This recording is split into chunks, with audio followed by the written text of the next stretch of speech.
how to create a flicker text animation in After Effects. This effect is great for an edit. But how can you make this cool flicker text animation in After Effects? Let's dive right into the video. First, create the text. Use the shortcut Ctrl+T to access the type tool. Then, click on the preview screen and type your desired text. Next, align the text in the middle or wherever you want. Now, duplicate the text, select the layer and use the shortcut Ctrl+D to make a copy. Then hide the top layer by clicking on the eye icon. After that, select the bottom layer. Go to the character panel and set the text as a stroke. Follow the same steps I am doing and adjust the thickness of the stroke.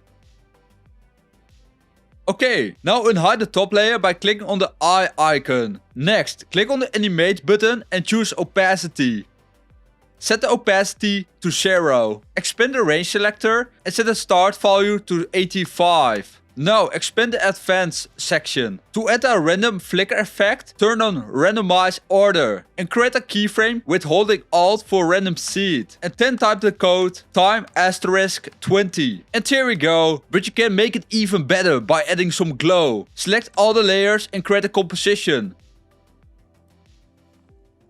Then, go to the Effects and Presets panel, search for Glow and apply it to the composition. Increase the glow radius to your liking and experiment with it. Set the glow intensity to 0.7 for a nice effect. This is all what you need to know. Thanks for watching this video. Subscribe if you want more tutorials like this.